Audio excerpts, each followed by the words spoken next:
Guys, aku baru je buka grup WhatsApp untuk Scoverto Clan tau. Kalau korang nak join grup WhatsApp aku, korang klik link dekat pin komen dalam grup tu. Aku akan share new design dari Scoverto Hub dan kita akan discuss on teori, fakta berkenaan dengan One Piece. Dan kalau korang ada any idea untuk penambahbaikan channel Kimi Scoverto atau ada idea bisnes, korang boleh suarakan dalam grup tu juga. Okay? Dan mana-mana teori yang aku rasa menarik, aku akan sharekan dekat dalam channel Kimi Scoverto. Jangan lupa join grup WhatsApp Scoverto Clan. Okay? Link aku tinggalkan di ruangan pin komen di bawah.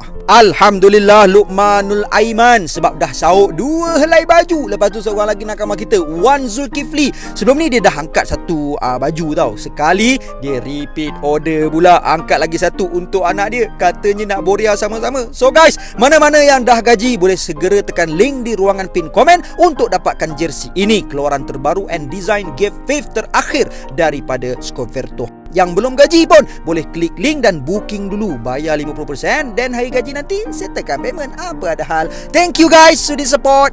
Alhamdulillahirrabbilalamin. Terima kasih banyak-banyak kepada Nik Muhammad Izzuddin Nikmat No dengan sumbangan sebanyak RM6 dengan komennya. Thanks. Terima kasih banyak-banyak guys. Terusnya daripada Muhammad Hasif bin Muhammad Azam dengan sumbangan sebanyak RM45 dengan komennya. Thank you Abang Kimi atas konten yang diberikan. Doakan kesihatan kucing saya yang sakit. Amin, amin ya rabbal alamin. Kita doakan supaya kucing Muhammad Hafiz ni diberi kesihatan dan segera Allah berikan syifa kepadanya.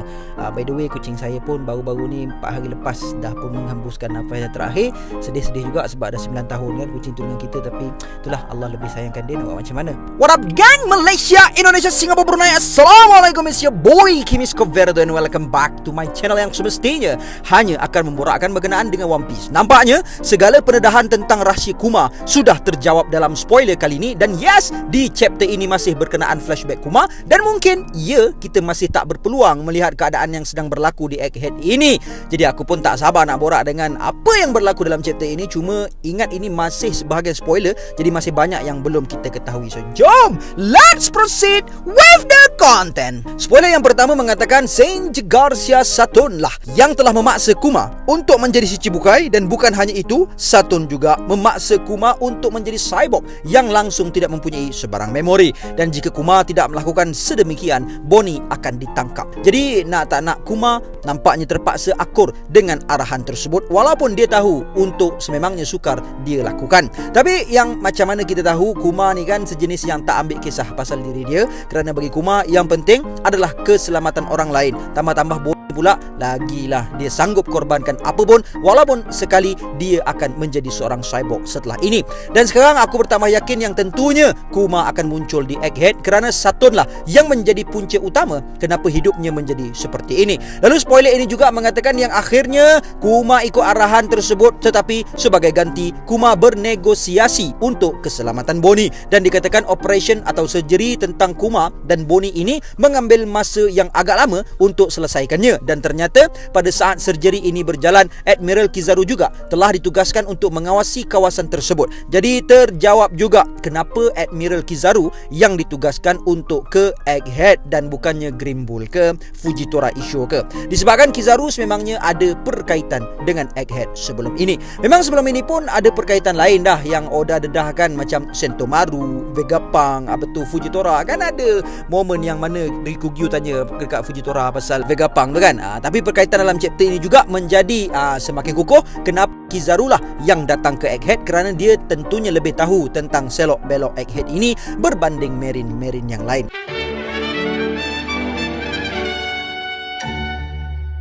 Awesome School menawarkan 3D animation online class yang pertama di Malaysia dengan pelajaran selama 9 bulan dan bertujuan melahirkan lebih ramai bakat-bakat cilik yang celik dalam seni animasi di Malaysia. Kelas animasi 3D ini menerima pengambilan pelajar pada umur 11 hingga 15 tahun bagi menggilap bakat kanak-kanak, seterusnya meningkatkan mutu industri animasi di Malaysia.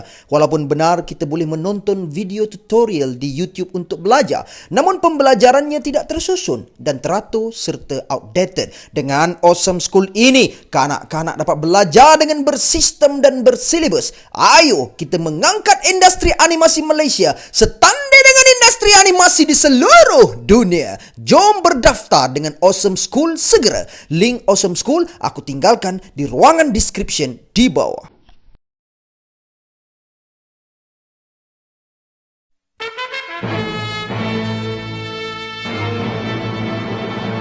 Kemudian setelah pembedahan atau surgery itu selesai, Bonnie telah kembali ke Sorbet Kingdom dan Kuma pula telah menjadi Shichibukai. Lalu kita juga akan melihat reaction dari Shichibukai yang lain kepada Kuma semasa pertemuan mereka. Dan akhir chapter, Kuma juga telah menghantar surat terima kasih kepada Bonnie dan title atau tajuk untuk surat itu sama dengan title untuk chapter ini. Dan dari sini sudah mengkonfirmkan kepada kita yang ternyata pembedahan yang dilakukan tadi adalah lebih kepada Bonnie terlebih dahulu, dan nampaknya semasa Kuma pergi ke perjumpaan dengan Shichibukai yang lain, dia masih belum menjadi cyborg pada ketika itu, dan maybe setelah dia menghantar surat kepada Bonnie ini barulah dia ditukar menjadi cyborg. Tapi ini masihlah andaian dari aku, kerana macam mana pun kita kena tunggu full spoiler terlebih dahulu, kerana aku yakin masih banyak perkara yang belum dibedah-dedahkan kepada kita berkenaan tentang info dalam chapter ini.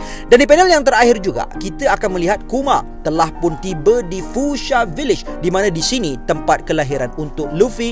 Dan yang menjadi persoalannya, adakah Kuma melihat Luffy ketika kecil dulu? Dan kalau benar itu terjadi, nampaknya tentang apa yang berlaku di Egghead ini sememangnya ada perkaitan dan related dengan Luffy dan Kuma. Mungkin di chapter akan datang prediction atau ramalan dari aku, dan bukan hanya aku, bahkan hampir setiap fans One Piece mengharapkan yang Kuma akan datang ke Egghead supaya pengakhiran untuk Kuma akan menjadi satu alur cerita yang sungguh luar biasa dan melengkapkan kisah flashback Kuma tersebut. Kerana dari apa yang Oda dah tunjukkan pada kita saat ini, aku sangat yakin yang sememangnya Kuma akan mati setelah daripada ini, dan tepatnya kematian itu terjadi mungkin di Egghead. Sebab sebelum ini pun Kuma ketika kecil dahulu pernah berkata pada ayah dia yang dia juga teringin nak lihat The Sun God Nika, The Joy Boy, dan sememangnya apa diinginkan Kuma, yang diimpikan Kuma itu sememangnya sudah berada di Egghead, iaitu Our Baka Sencho Monkey D. Luffy. Cuma sekarang Oda hanya perlukan beberapa twist lagi supaya kerancakan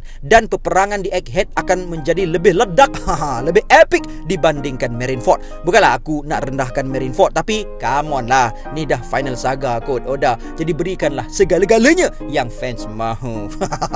Kerana saat ini pun situasi di Egghead memang sangat susah dan nampak sangat sukar, dan macam peluang untuk Mugiwara Pirate lepas dari genggaman Marine dan Saturn dah semakin nipis peluang tersebut. Jadi hanya dengan beberapa twist sahaja yang mampu mengubah keadaan ini. Antaranya yang ada dekat Egghead adalah tu robot gegasi tu. Lepas tu kisah Kuma ni kan, yang macam dragon tu kita macam possibilities dia tu agak jauh sikit lah, tapi kita masih lagi tidak luntur harapan kita agar Monkey D. Dragon datang ke Egghead Island, ataupun yang geng-geng apa tu Mugiwara Grand Fleet datang ke macam mana ke kan.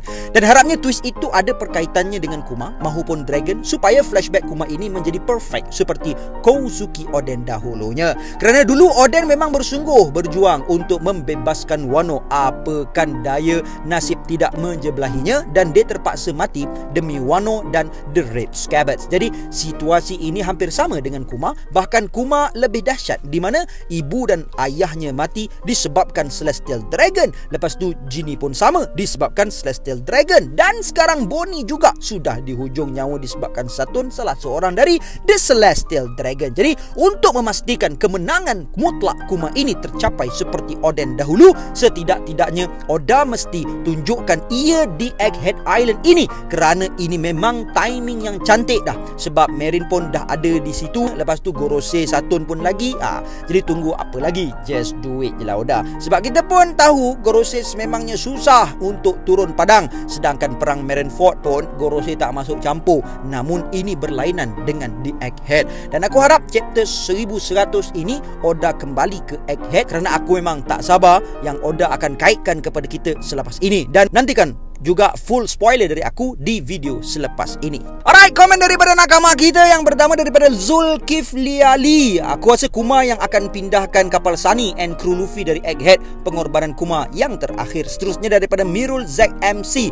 Walaupun dah ditakdirkan untuk Kuma mati dalam arc ini, aku betul-betul berharap Kuma dapat lihat Nika dengan mata kepala dia sendiri sebelum dia pergi meninggalkan dunia, dan terpenuhlah hasrat kaumnya untuk melihat dan hidup sezaman dengan Nika. Kuma time tu teringat macam mana ayah dia menari dan buat bunyi drum of liberation sebelum ayahnya mati ditembak Celestial Dragon si bangsat. Kuma tersenyum dan mengalir air matanya bila prophecy tentang nikah terfulfill di hujung nyawanya.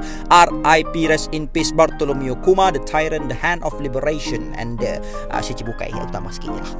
Amizol Seraphim tu aku rasa time review je macam kuat. Macam dulu lah Shichibukai kemain power. Lepas tu Pacifista yang dua orang lawan dulu kemain. Susah nak kalahkan. Alas, bila Luffy dah berkembang dah jadi kacang dah. Sama macam Seraphim tu awal-awal je macam hard juga Luffy Zoro nak kalahkan, nanti sekali hit je KO. Oda nak tunjukkan perkembangan Luffy Zoro supaya dapat bandingkan dulu dengan sekarang dah jauh berbeza. Straw Hat Pirate power lah Amizol. Alright guys, I guess that's all I have untuk perkongsian kita kepada kali ini, and see you guys in the next content. And until then, my gang, there is no God except Allah. Assalamualaikum warahmatullahi